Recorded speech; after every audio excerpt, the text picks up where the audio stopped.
Hi, and welcome to the Steve Ross Show. I'm Steve Ross. I managed to make it to episode 2 of the show, and I think you're going to like it. This week I'm talking with Rebecca Terrell. She's the Executive Director of Choices, the Memphis Center for Reproductive Health. Rebecca and I are going to talk about the state of reproductive health in Tennessee in the wake of the apparent passage of Amendment 1. That was a constitutional amendment that, pending the outcome of a lawsuit, could change the face of this critical component of health care for people all over the state. I'll touch on the president's recent executive order on immigration, a new post for Governor Bill Haslam, and the search for new leadership at the Tennessee Democratic Party. Plus, I'll talk about the decision by Volkswagen to accept the UAW into their Chattanooga plant in the wake of threats from legislators around the state. Before we get to all that, let's jump right in and hear part 1 of my talk with Choices Executive Director Rebecca Terrell. So I'm here with Rebecca Terrell, Executive Director of Choices, the Memphis Center for Reproductive Health, to talk about the state of reproductive health in Tennessee and to look ahead at some of the things that could threaten access to reproductive health here in the state. It's good to have you here. Nice to be here. Let's start by talking about Choices and what your agency does and just the services that you guys provide to people here in the Mid-South. Okay. Well, Choices is a small nonprofit reproductive health agency. It was founded in '74, so we've been around a long time. And we are working to create a comprehensive model of reproductive health care. So we do, and for many decades did, perform first trimester abortions.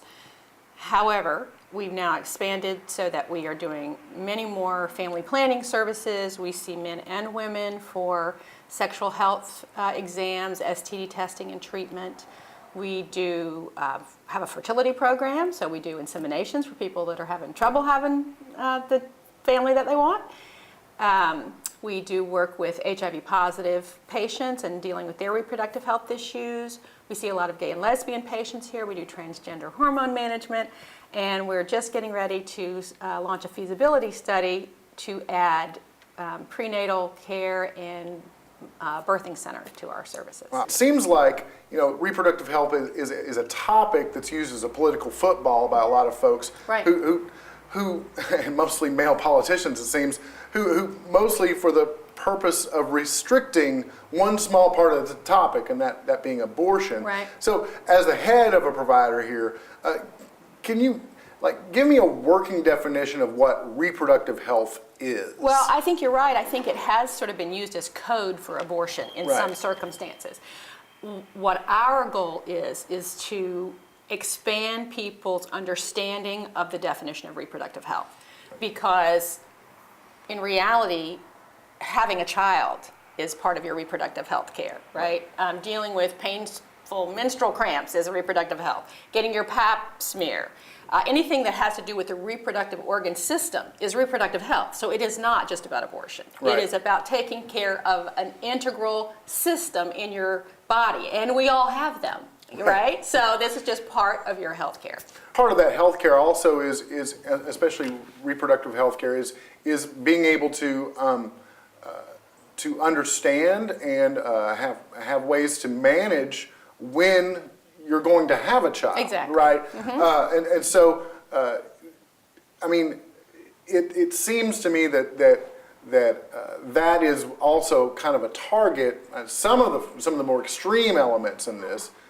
Well, I think we got a lot of things going on, right? So we still have the sort of vestiges of a Puritan society where we're not supposed to talk about sex, we're not supposed to really be having it unless we're married, and even then, we're not always so sure. And even then, we don't want to talk about it, right? So married couples have reproductive health issues, and that's still something that they're not often comfortable acknowledging, getting treatment for, seeing a healthcare provider about. So that is one thing. It's hard to talk about sex, it's hard to talk about abortion. Abortion, people do have strong feelings about it, and it's often, what we found is that the research shows this, that pro-life women don't have any fewer abortions than pro-choice women, right? And the same numbers hold across religious faiths. Catholics don't have any fewer than anybody else, So people tend to see their own circumstance as different from everyone else's. Right. Right? So you don't understand my abortion. I couldn't have this child. I'm in a situation. But all those other people, they're just being irresponsible. Right. Right? Or they're just being sluts. Right. Or whatever their problem is. So what the research does show is that the women who have abortions in the pro-life world don't talk about it. Right. So they think they're the only one in their circle who has come to this decision and who's making this decision for herself and her family. Although just as many of the sisters in those protest marches have had abortions as she has. Right. So there's just no communication about it because they're being shamed even more. Yeah, it's a taboo. So, people aren't talking about it. And it's just, Right. it's similar in a way to when people in the gay community started coming out about their status and what a difference that made when you realize, oh, my dentist, my grocer, my sister's best friend, all these people are gay. Well, then I know gay people and I love these people, so it's going to start shifting your attitudes about being gay. And when people start talking about the fact that a third of the women in this country, by the time they're 45, will have had an abortion. All right, that's a lot of people. So you know people, and you love people, and you care about people who have made this decision for themselves. And until people feel comfortable in starting to share those stories and talk about those experiences and talk about why they made them and talking about how they feel about it, we're still going to have this very stigmatized issue, right? So that's one thing that's going on. I think another thing that's going on is that the political right has so successfully used this as a wedge issue, a social wedge issue, to rally their base, that it has become associated with the right? And so people feel like, oh, if you like abortion, if you want there to be abortion, you must be a Democrat, or you must be on the left side of the spectrum. And if you want to restrict it, you must be on the conservative side. Although that is not the case, many Republicans that we talked to, especially in this community, were like, right about Amendment 1. They were clear about, don't mess with my reproductive rights. But that's not the talking points that go around. And especially in the Tennessee legislature, it's sort of like our party is now in power and we are going to, be able to do all those things that we couldn't do when we weren't, including restrict your reproductive rights. Right. And so that, that kind of segues right into Amendment 1, which is a huge political fight. Yeah. It's been going on really in Tennessee since 2000 with the Tennessee Supreme Court ruling. In the midterm election that just passed, Amendment 1 appears to have received enough votes to pass. Right. So there was a lot of talk about the amendment being drawn kind of weirdly, or drawn in a way that was confusing to people. What exactly does Amendment 1 do? Amendment 1 removes any kind of state constitutional protection that women had to access abortion in this state. So basically now it says that our right to privacy in Tennessee, specifically now, no longer includes abortion. So there is no legal protection for it at the state level. So what would be, the only protection that we have here in Tennessee is whatever is afforded to us by the federal laws and the federal Constitution. Okay. So, of course, it was a heated campaign. Abortion is a very hot button issue. It's a wedge issue, as you said. And during the campaign, there were a lot of allegations tossed around by people who wanted to pass Amendment 1. One of those, there's something about clinics not being inspected or being unregulated. Can you talk about, are clinics not inspected in Tennessee? Because that's not what I'm seeing. And certainly clinics are regulated. Can you talk about some of the regulations and the inspections that clinics have to go through? Exactly what their frustrations are. All right, so I believe that the count is 7 abortion providers operating now in the state of Tennessee. 7 places where you could access these services. 4 are operating as ambulatory surgical centers. At least 4 are operating as ambulatory surgical centers. Which includes Choices, and includes the Planned Parenthood clinics. It includes the clinics in Knoxville, the Knoxville Center for Reproductive Health. I mean, we are We are so regulated, you can't believe it. We are, surprise inspection once a year. The state, health department inspectors come in. They look through our policies. They look at our equipment. They look at our facilities. They look at our staff logs. They look at our medical, records. And, so give me a break. We're inspected. We have to submit a plan of correction for any findings that they come up with. It is very, very regulated. What is frustrating to the anti-choice camp is that there are some doctors' offices who fought to say that, we're not doing a substantial number. And because that number is not defined in the law, if you're doing a substantial number, then one set of things apply. If you're not doing a substantial, so what is a substantial number? So they were able to argue we should be able to do this in our private practice, which personally I agree with. And too bad, go away. And so they won that lawsuit. So they're operating just like your doctor's office is, not inspected by the Department of State, right? They still, you are being seen by a licensed physician, right? He or she has to meet, the educational and professional standards for that, continuing education, all that. The abortion providers in Tennessee that are not regulated as ambulatory surgical centers are still under the same set of rules as your doctor, right? So their offices have to meet the same kind of standards. They still have to have licensed professionals. They still have to do all that. So they're just frustrated because these offices continue to operate, and they didn't have to jump through the hurdles that the rest of us had to jump through. Right. So they want to make it harder to provide and access abortion in Tennessee. The more requirements and restrictions you put on them, then the fewer providers will be able to meet those standards. Another charge that the Yes campaign kind of laid out there was that Tennessee was an abortion destination, which sounds like one of the worst vacations you could ever have. Right? But I looked up some numbers at the CDC and kind of compared that to states of similar size. And it's interesting to me that in reality, Tennessee has no more abortions than other states of a similar size, and in many cases has quite a bit fewer. So what's your reaction to this kind of abortion destination? They needed something that would stick, and this polled well. Right. Right? So their campaign staff threw a bunch of stuff in front of some focus groups.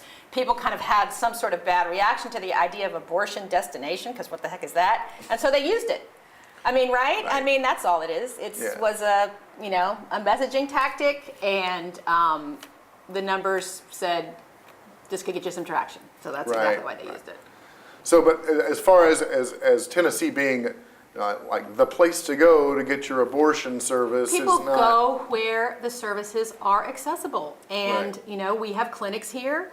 That would be like, well, why do you go to Tennessee? Why do you go to Memphis? Because St. Jude is there. If the facility is there and the care is there, that's where you go. Right. The fact that we didn't have to wait 2 days or whatever in some states around us, that could have been a factor. But it depends on what side of the fence you're on, right? I think that's a positive thing, that they're not making you jump. We didn't used to have to make you jump through those hoops. I'm sure that's going to be one of the first things that they try to get past, or is making people wait. Because again, any barrier you put in the way, if your goal is, I don't want you to have this procedure, then any barrier you put in the way to make it more expensive, more difficult, more shaming, more embarrassing, more invasive, then that's going to help you in your goal, and that is their goal. We'll continue with part 2 of my interview with Rebecca Terrell in a few minutes. But first, here are a couple of things on my radar.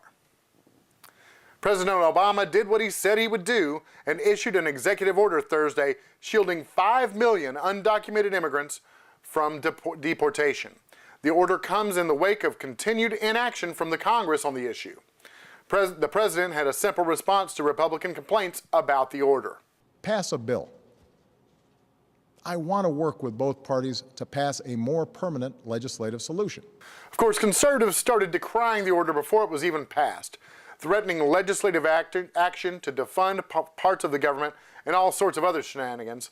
Some went so far as to say the president was acting outside his authority, even though every Republican president since Eisenhower issued a similar order at some point during their term. Isn't it funny that Republicans in Congress can manage to pass things to stop the president from getting anything done, but when it comes to helping the American people, it's a bridge too far? I always find that interesting. Here in Tennessee, Republican Governor Bill Haslam is gearing up for his second term. In the process, he's retooling his cabinet. The highest profile resignation is Education Commissioner Kevin Huffman. Now, Huffman has been a lightning rod of criticism in his time in office. He's the former husband of education reformer and test manipulator Michelle Rhee. And Huffman has pushed just about every privatization scheme in the corporate world's education reform agenda on Tennessee, all while not pushing for more money for the state's education funding formula. Critics hailed the departure, but I'll tell you one thing. You may not have liked Huffman. There's no guarantee you're going to like the next person either. The devil you know. Governor Haslam has also just got elected the head of the Republican Governors Association. Haslam takes the helm with just 3 governorships up for grabs in 2015. Now, most folks you might expect to seek the post bowed out, so I'm not sure that this is an honor for Haslam or if he was just the last sap holding the bag. In any case, anything that distracts him from state business is fine by me. I mean, it's not like he's done much of anything here anyway, and everyone knows Lieutenant Governor Ron Ramsey really calls the shots. Speaking of legislative leadership, GOP House Speaker Beth Harwell has a challenger in her quest to retain the post. State Representative Rick Womack has thrown his hat in the ring and thrown down the gauntlet, releasing, but not releasing, a slew of emails that he says proves the Speaker is a puppet of House Clerk Joe McCord. One of these emails include this well-photoshopped image featuring McCord, Harwell, current and former members of the body. Womack maintains he didn't launch the not-so-quiet whisper campaign, but seriously, folks, did anybody really believe him? And finally, Democrats in Tennessee are gearing up to find a new chair for the state party after current chair Roy Herron announced he would not seek the post for another term. An ad hoc committee was formed by Nashville mayoral contender Bill Freeman in an effort to vet candidates before the January election. The committee made a non-binding recommendation to the state executive committee suggesting 3 candidates: former Senate candidate Terry Adams, former state representative Gloria Johnson, and former candidate and executive director of Tennessee Citizens Action, Mary Mancini. These 3 are hitting the road together to meet rank-and-file Democrats across the state. I've got a link to the list of the locations and times at vibeinc.com. And that's what's on my radar. Now let's get back to my talk with the Executive Director of Choices, Rebecca Terrell. So, since the passage, several state legislators have started working on or already introduced bills ranging from wait periods to mandatory ultrasounds. Right. And so especially for people who don't live in an urban center, what do bills like this do to their access to reproductive health as a whole, right? Not just abortion, but reproductive health as a whole, because it seems to me that they also create additional restrictions for those folks. Well, I think the waiting period is going to have the most specific impact on abortion access because, this is a service I need. Now I've got to drive 5 hours to the clinic. I have to turn around and go home or spend the money on a hotel. And then what am I doing with my kids at home? Because most of the patients that seek abortions are mothers already, right? So it's not like these women don't know what they're doing. Of course they do, Right. So they've got to arrange health care for their kids or child care for their kids. They've got to either spend money on gas, trips, get to transportation. It just makes it harder. It makes it more expensive and it makes it harder. Right. So I think that that's the waiting period. The ultrasound part of the bill is simply about shaming women. It's like, you have to sit here and see and listen to whatever I think you need to see and listen to, whether you want to or not. And basically that's what the bill says. If she chooses not to see it, then you have to describe it to her, right? And it's a ridiculously bad bill because, they didn't want to get into all the controversy over the transvaginal ultrasound, so they didn't say transvaginal, they said transabdominal, which is like when you rub the thing on your belly. But you can't see the kind of detail that they're talking about. with that kind of ultrasound. So you're going to do a transvaginal ultrasound, and because most of the abortions that we do are very early on, it's going to be a little dark mass. That's what you're going to see. So what's the provider going to say? Okay, I see a little dark mass about an inch long, right? There's no detail, you know. So it's a bad bill. And, you know, I mean, that doesn't mean that they're not going to pass it. You know, they've passed bad bills before, but there's no health reason to the mother, right? This is only about, we don't like abortions. Right. We don't think you should get one. And does that ultimately, I guess, increase the cost as well? Sure. Because yeah. there's I mean, another you know, well, procedure? we already do before an abortion is performed, we do gestational dating. So we look at that dark mass and we say that's 6 weeks, 7 weeks, 8 weeks, 9 weeks. So Right. for our own records and to make sure we're within, you know, the limits that we have set for ourselves and to make sure we understand what the procedure is going to be that the doctor is getting ready to perform.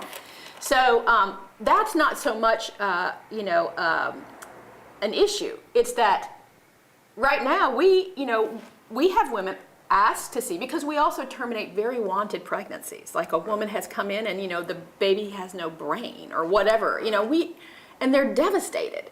And so this bill would make that woman sit there and listen or hear a heartbeat or whatever in a time when she's already completely devastated, right? So that's one impact of the bill. The other thing is that if the woman says, you know what, you know, I would love to be able to have another child, but I have cancer and I have to go through treatment. And so I am not able to continue this pregnancy, or else I might risk leaving my 3 children without a mom, whatever. So it's going to punish those women, and it's going to punish the women who are just coming in for just a termination without all those extenuating circumstances, because it's saying to them, you don't really know what you're doing. So, you know, without all the extenuating circumstances, this is still a difficult decision to make. And it's not a decision that people take lightly. Right, that's right. And to be quite honest, it doesn't seem like a decision that anybody would even want to have to get into the realm of. So you know, but at the same time, a lot of while all this energy is spent on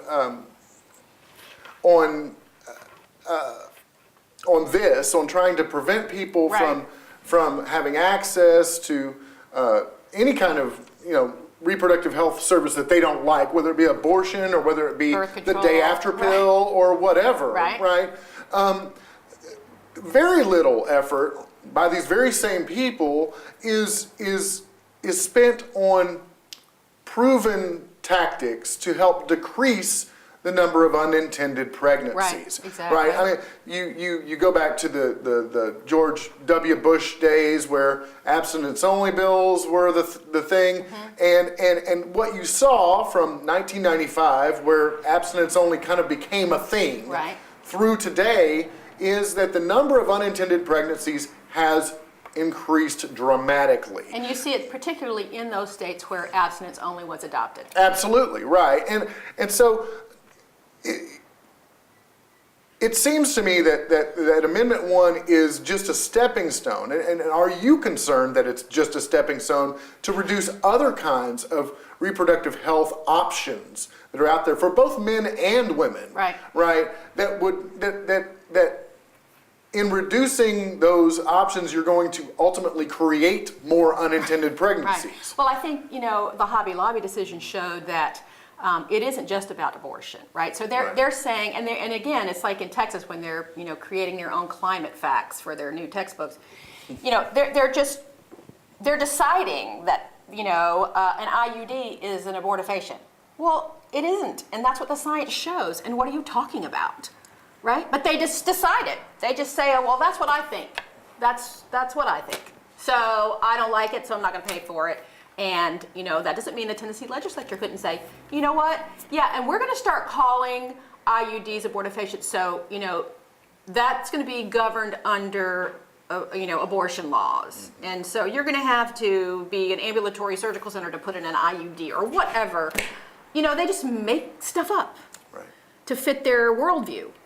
And, you know, that's not just happening in Tennessee, unfortunately. Well, and in the meantime, there are the lives that are, thrown into chaos because a bill was passed that did something that somebody just didn't like, without any real science or real medical necessity behind it. And that kind of that has a fiscal impact on states and communities and families. The fiscal impact of unintended childbirths is off the charts. In Texas, you mentioned Texas. In Texas alone, they spend $1.2 billion a year on on care for unintended childbirths. Right. Like I said, unintended pregnancies are up. It creates a huge strain, not just on the families that will either have to care for this child and will love the child, right? But it will be a financial strain for them. But it's also becomes a financial strain on society as it reduces the economic potential of that person, whether they were in school or whatever. Talk about that economic side, especially for women, because it seems like with unintended pregnancies that come when they're in school or when they're just beginning their career or whatever, there is mountains of evidence that shows that it dramatically reduces the income potential of women. If a woman cannot control her reproduction, she cannot control her life. That is the bottom line. Ginsburg has said it. Many people have said this is the cornerstone of a female's ability to plan and create a future that she desires. So it limits her, economic independence, her educational attainment. If she's in a particular work environment where timing is critical, maybe she wants to have a child. Maybe she can't have one this year because of some major project. Now, people would say, she's having an abortion to support her lifestyle. Men don't have this problem, so they should just shut up, okay, for one thing, right? This is the reality. And the fact that our gender is the one who has the privilege of, bearing the children, guess what? We should be able to call the shots. That's just the bottom line. And for people who don't like it, I don't know what to say. I think that your desires and the way your worldview sees women is quite different from mine and quite different from a lot of people's. And even in Tennessee, I think it's going to be interesting because, it's not like they got some huge mandate, it was a close election.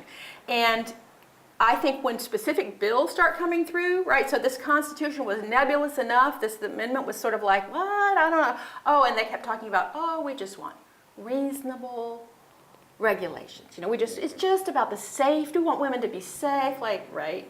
So once they start realizing that is not in fact the case, I think even in those rural counties, they're going to see pushback that they were not expecting. Right. So kind of back on Amendment 1, there's currently a court case challenging the results, and we'll find out what happens with that.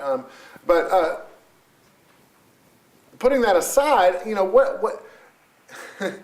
what's the next step? Because clearly, the proponents of Amendment 1 have kind of done what they said they were going to do, right? We're going to do this and this and this.